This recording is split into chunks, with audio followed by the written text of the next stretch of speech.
To be perfectly candid with you guys, I really do want a BMW M3 now. It is so much faster than the 330i. It's crazy. It's no contest. What's going on, everybody? Welcome back to my channel. My name is Daniel, and today we have a very special episode. Today I am going to take my first drive in a future icon, the BMW E46 M3. Now, before we get into my first driving experience, I do want to talk about some quirks and features that this car has to offer. So let's all enjoy some B-roll and head into my office.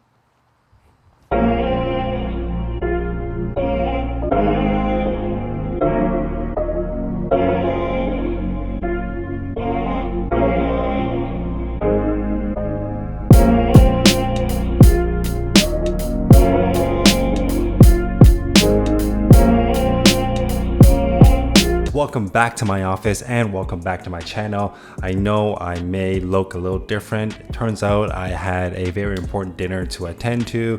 It is currently Mid-Autumn Festival for us, and I had to go home and of course enjoy dinner with my family. But I made time tonight just to share my thoughts about the BMW E46 M3. First off, a big shout out to my friend Alex, who is a subscriber to my channel. He graciously lent me his BMW for the weekend to enjoy and give my review on. Right off the bat, this BMW M3 is mostly stock. What I was told was he has H&R lowering springs, a stage 2 clutch, a cold air intake, and Hawk brake pads. On top of that, his BMW is running on a staggered setup with Pilot Super Sports.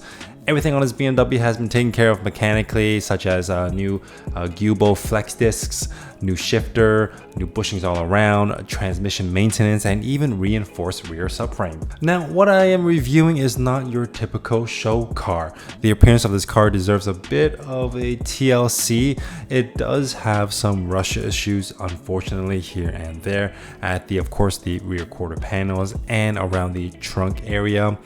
This is a huge problem when it comes to Canadian E46 M3s, and it's quite common to say the least. But big props to the owner for trying to keep all that stuff at bay. I know he is a big DIYer and he does his own bodywork when he has time. He has many projects on the go that I will definitely not list, but if you are interested, I'll definitely let you know the next one.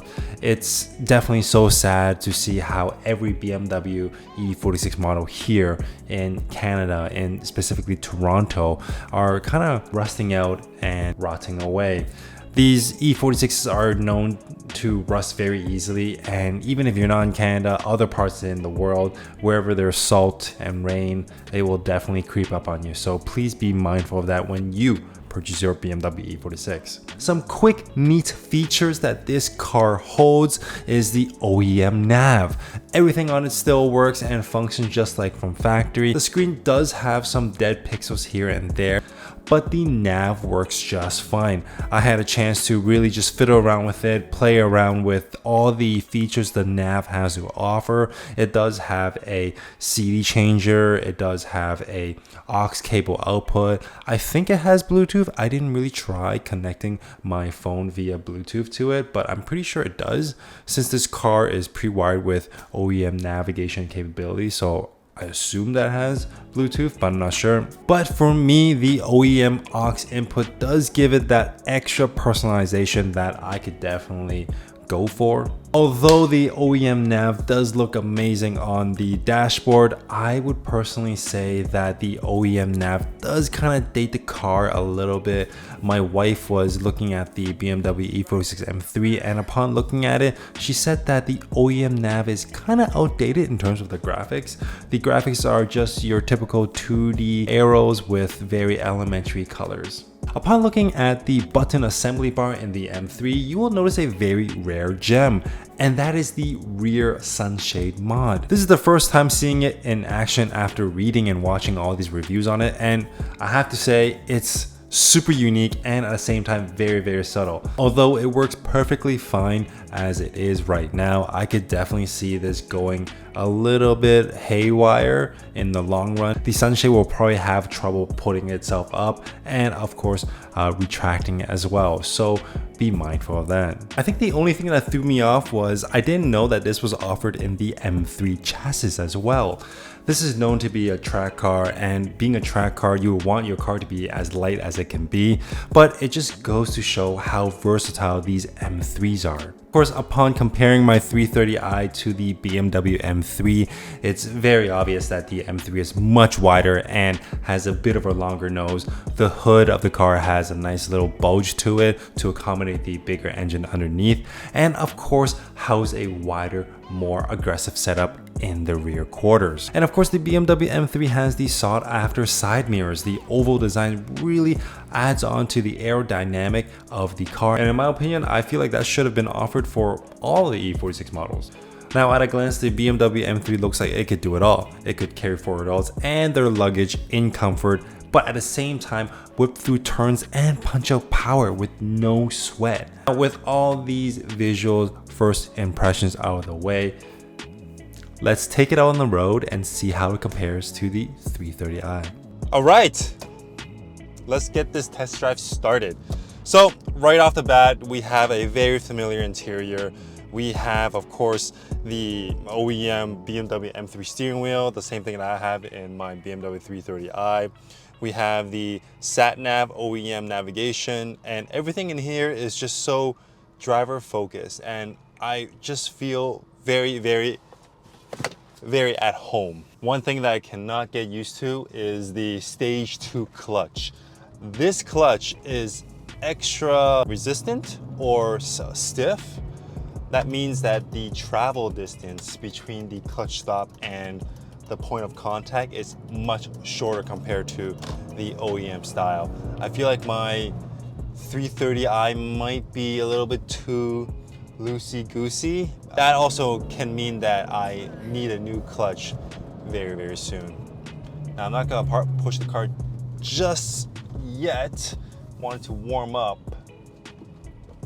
but so far everything is just so much firmer and stronger.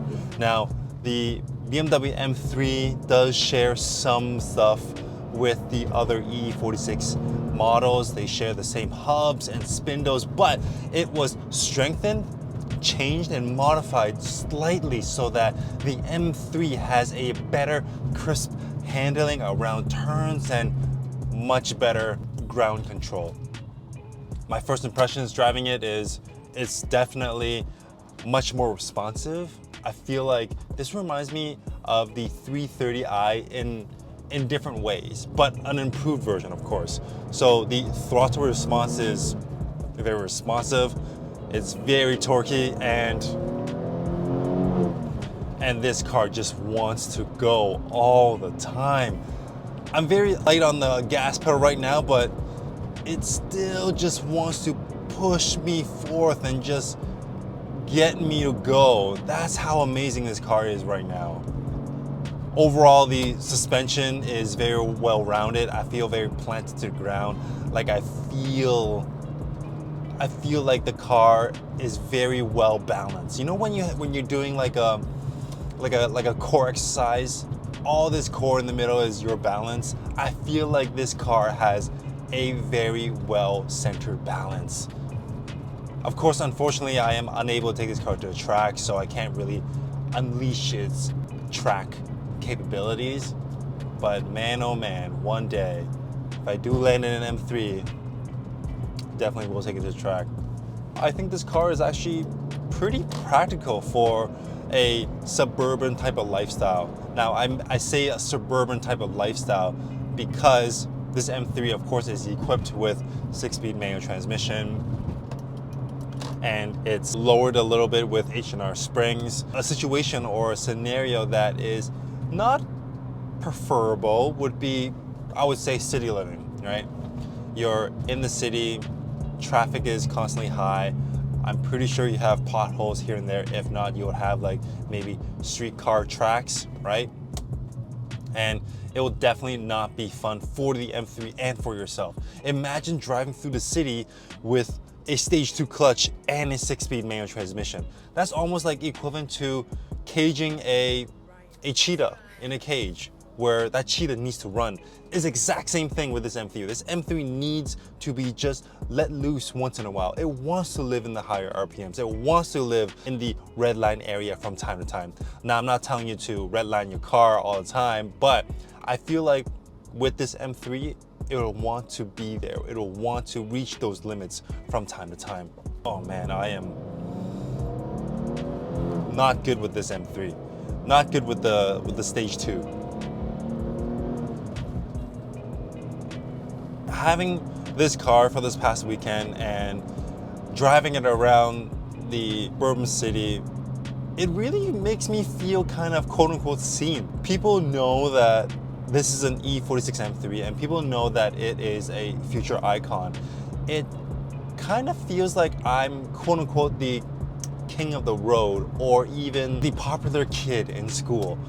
Everyone gave me like looks here and there, even though, you know, this M3 is not your typical show car, but they respect the fact that it's an S54 and that it is a timeless design and people know what kind of car you're in. And not just that, me driving this car, having the access to the S54 power just makes me feel a little bit pumped. Now, I'm not encouraging you guys to go take your M3 and go street racing, but for me, as a relatively young guy, it just gets me all fired up a little bit. I now finally get the appeal of the S54, and I'm super tempted to grab one myself. I am super tempted right now to go on my local Facebook Marketplace or my Kijiji Marketplace to perhaps source a BMW M3 that is relatively clean, and also look at S54 engines to swap onto my E46 330i. Now let's get on the open road a little bit here, see if we can get a little bit of a good pull. Oh yes. Ooh, you guys hear that? Jeez. Roll down the window and let's hear the roar of the S54.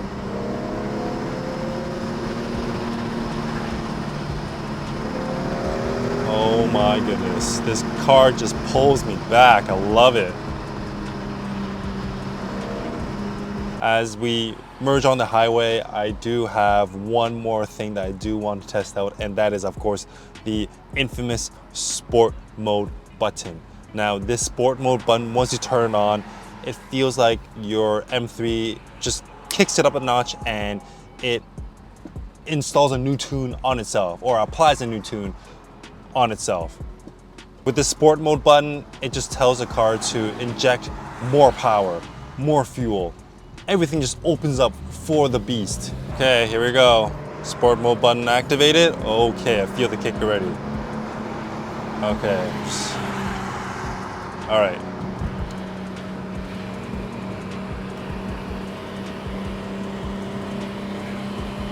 I'm not gonna go too fast. This is, once again, not my car. I want to be respectful of it. So, whoa. Oh my gosh, that is insane power right away. And I wasn't even like pedal to the metal. Jeez. All right, let's put the windows up.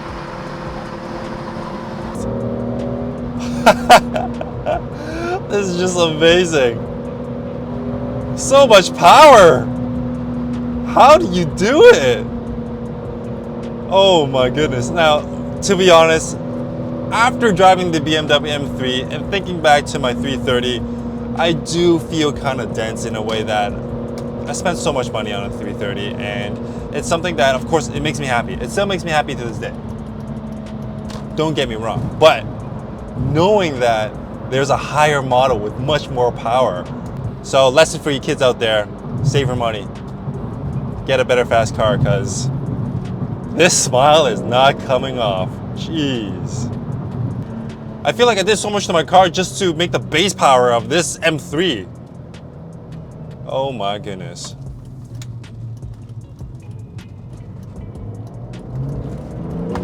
Oh my gosh, and this car has proper tires too. The PSS really grips the road so well. Okay, so as you can tell from the video, the camera just kind of like tilted forward a little bit because I was driving too, I guess, a little bit aggressively. But I think I am going to conclude my review here.